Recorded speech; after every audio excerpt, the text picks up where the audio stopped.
Dear student, हम chapter 9 के अभ्यास प्रश्न करा रहे थे। नेक्स्ट क्वेश्चन स्टार्ट करते हैं। फोर्थ क्वेश्चन है, एक लंबवृत्तीय बेलन के आधार का क्षेत्रफल 16 पाई सेंटीमीटर स्क्वायर है, तो उसके आधार का व्यास ज्ञात कीजिए। तो ये एक बेलन है, लंबवृत्तीय बेलन, ये इसकी रेडियस है, यहाँ से यहाँ तक ये रेडियस है। तो माना लंबवृत्तीय बेलन के आधार की जो त्रिज्या है वो 8 सेंटीमीटर है, तब प्रश्न अनुसार लंबवृत्तीय बेलन के आधार का क्षेत्रफल कितना दिया हुआ है? 16 पाई सेंटीमीटर स्क्वायर, 16 पाई सेंटीमीटर स्क्वायर दिया हुआ है। इसलिए आधार का क्षेत्रफल क्या होता है? पाई आर स्क्वायर, क्योंकि आधार इसका कैसा है? सर्कुलर, और सर्किल का जो एरिया होता है क्या होता है? वो पाई आर स्क्वायर। तो pi r square equal to कितना होगा? 16 पाई। तो पाई से पाई कैंसिल आउट हो जाएगा, आर स्क्वायर इक्वल टू कितना आएगा? 16। तो आर इक्वल टू कितना हो जाएगा? √16, और 16 का जो अंडर रूट होता है कितना होता है? 4। तो रेडियस इसकी कितनी हो जाएगी? 4 हो जाएगी। इसलिए लंबवृत्तीय बेलन की त्रिज्या 4 सेंटीमीटर। अब व्यास कितना होगा? हमें व्यास निकालना है, तो इसलिए लंबवृत्तीय बेलन का व्यास d डायमीटर तो कितना होगा? इसका दोगुना होगा, रेडियस का दोगुना, 2 × r। तो 2 × 4 इक्वल टू कितना आ जाएगा? 8 सेंटीमीटर। यही हमको निकालना था, ये आंसर हो जाएगा। आई होप समझ में आ गया होगा। नेक्स्ट, एक घनाभ की कोरें 3 सेंटीमीटर, 4 सेंटीमीटर तथा 5 सेंटीमीटर हैं।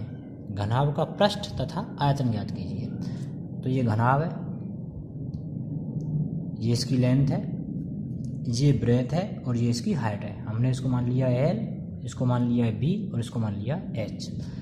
तो अकॉर्डिंग टू क्वेश्चन घनाभ की जो कोरें हैं क्या हैं? वो L 5 सेंटीमीटर, ब्रेथ हमने मान लिया 4 सेंटीमीटर, और हाइट इसकी मान लिया हमने कितना? 3 सेंटीमीटर। तब घनाभ का पृष्ठ क्या होता है? 2 × LB + BH + LH। ये फार्मूला होता है घनाभ का पृष्ठ का। पृष्ठ बोले या इसको पृष्ठीय क्षेत्रफल भी कहते हैं। तो कितना होगा ये? इक्वल टू 2 × L 5 है, ब्रेथ है जो इसकी 4 है, तो B = 4 हो जाएगा। 5 × 4, 4 × 3 + 5 × ये हाइट कितनी है इसकी? 3, तो 5 × 3 हो जाएगा। तो कितना आएगा? इक्वल टू 5 × 4 = 20, 4 × 3 = 12, और 5 × 3 = 15। कितना हो गया ये? इसको ऐड करेंगे 47 आ जाएगा, और 47 × 2 = 94, तो 94 सेंटीमीटर स्क्वायर हो जाएगा इसका क्या? पृष्ठीय क्षेत्रफल हो जाएगा। तो पहला जो क्वेश्चन था इसका पृष्ठीय क्षेत्रफल का, वो इसका आंसर आ गया 94 सेंटीमीटर स्क्वायर। अब इसने क्या पूछा है? आयतन। तो आयतन निकालने का सूत्र क्या होता है?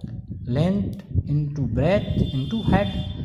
तो लेंथ क्या है? L, ब्रेथ क्या है? B, हाइट क्या है इसकी? H। तो LBH। तो L की वैल्यू कितनी है यहाँ पे? 5 सेंटीमीटर, B की कितनी है? 4, और H की कितनी है? 3 सेंटीमीटर। तो कितना हो जाएगा? 5 × 4 × 3। तो कितना आएगा मल्टीप्लाई होने के बाद? 60 सेंटीमीटर क्यूब। आयतन को हम क्यूब में, क्यूब मीटर, क्यूब सेंटीमीटर, तो यहाँ पे कितना हो जाएगा? Centimetre cube. समझ में आ गया होगा। नेक्स्ट, 2 समान ऊंचाई वाले लंबवृत्तीय बेलनों के आधार की त्रिज्याएं 2:5 के अनुपात में हैं, इनके आयतनों का अनुपात ज्ञात कीजिए। तो ये 2 बेलन बनाए हैं हमने, दोनों की जो ऊंचाइयाँ हैं वो समान है, हाइट समान है। तो ये इसकी H मान ली, तो इसकी भी कितनी हो जाएगी? H हो जाएगी, लेकिन रेडियस इसकी डिफरेंट है। तो ये R1 मान लिया, और इसका मान लिया हमने R2। तो माना बेलनों की जो त्रिज्याएं हैं, R1 = टू कितना? 2:5 है, तो इसका मान लिया हमने 2x मात्रक। तो दूसरे वाले का R2 कितना हो जाएगा? 5x मात्रक, तथा ऊंचाई क्या है? H मात्रक है। तो नाउ बेलनों के आयतनों का अनुपात, तो V1/V2। V1 क्या होगा? पहले वाले बेलन का आयतन क्या होगा? पाई R1² × ऊंचाई। तो ऊंचाई कितनी है इसकी? H, तो H। V2 क्या होगा? पाई R2² × ऊंचाई इसकी, तो इसकी भी ऊंचाई H है, तो H। तो पाई से तो पाई कैंसिल आउट हो जाएगा, H से H कैंसिल आउट हो जाएगा। तो क्या आ जाएगा आपका? R1 की वैल्यू कितनी है? 2x, 2x। R2 की वैल्यू कितनी है? 5x, 5x। तो 2 × 2 = 4x², 5 × 5 = 25, 25x²। तो x² से x² कैंसिल आउट हो जाएगा। कितना आ जाएगा ये? 4/25। तो इसको रेशो के रूप में लिख देंगे, कितना हो जाएगा, अतः अभिष्ट जो अनुपात है जो हमसे पूछा था उसने आयतनों का अनुपात कितना हो जाएगा 4:25, ये इसका आंसर हो जाएगा। आई होप समझ में आ गया होगा। नेक्स्ट, सिद्ध करो कि बेलन के आयतन का दोगुना उसके वक्रपृष्ठ और आधार त्रिज्या के गुणनफल के बराबर होता है। क्या लिखेंगे हम, ये इसका फिगर है, ऊंचाई इसकी h मात्रक और रेडियस इसकी r मात्रक। माना बेलन के आधार की त्रिज्या r मात्रक तथा बेलन की ऊंचाई h मात्रक है। तो नाव बेलन का आयतन क्या फार्मूला होता है, πr²h, तथा बेलन का वक्रपृष्ठ कितना होता है 2πrh। क्या बोला है इसने, बेलन के आयतन का दोगुना, तो बेलन के आयतन का दोगुना क्या होगा 2 × πr²h, कितना हो जाएगा 2πr²h। तो इसको हम कैसे लिखेंगे, 2πr² को लिख सकते हैं हम r × h, तो 2πr, ये h आगे ले आए हम, इंटू r, जो r यहाँ बची वो हमने पीछे कर दी। तो क्या हो गया ये 2πrh को हम क्या बोलेंगे, बेलन का वक्रपृष्ठ, तो ये क्या हो गया बेलन का वक्रपृष्ठ, इंटू r को क्या बोलेंगे हम, क्या माना है हमने आधार की त्रिज्या r मात्रक, तो क्या बोलेंगे बेलन के आधार की त्रिज्या। तो यही हमसे उसने कहा था कि आधार की वक्रपृष्ठ और आधार की त्रिज्या के गुणनफल के बराबर होता है। तो बेलन के आयतन का दोगुना क्या होगा, बेलन का वक्रपृष्ठ इंटू बेलन के आधार की त्रिज्या के बराबर होता है। तो ये सिद्ध हो गया हमारा हेंस दिस क्वेश्चन।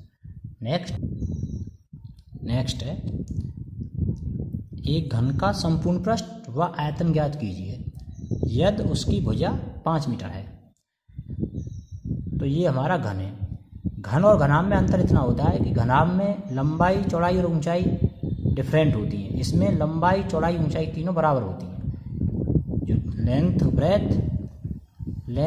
ब्रेथ और हाइट तीनों बराबर होती हैं। तो यहाँ पे हमने मान लिया ये मात्रक है, तो घन की भुजा हमने मान ली ए इक्वल टू कितना मान लिया हमने, ए माना है, कितना दिया हुआ है इसने 5 मीटर, तो 5 मीटर। तो घन का संपूर्ण पृष्ठ क्या फार्मूला होता है इसका, 6 × भुजा का स्क्वायर, भुजा क्या है इसकी ए, तो 6 × a², ए की वैल्यू कितनी है 5, तो 6 × 5 का स्क्वायर, 6 × 5 जा 25, तो कितना हो जाएगा 150 मीटर स्क्वायर। तो जो संपूर्ण पृष्ठ है ये आंसर आ गया। क्या पूछा है फिर इसने, आयतन तथा घन का आयतन इक्वल टू कितना होगा a³, भुजा का क्यूब होता है, और भुजा कितनी है इसकी 5 है, तो कितना हो गया 5 × 5 का क्यूब, तो कितना हो गया 5 × 5 × 5 कितना हो जाएगा 125 मीटर क्यूब। तो ये इसका आयतन हो जाएगा क्यूब।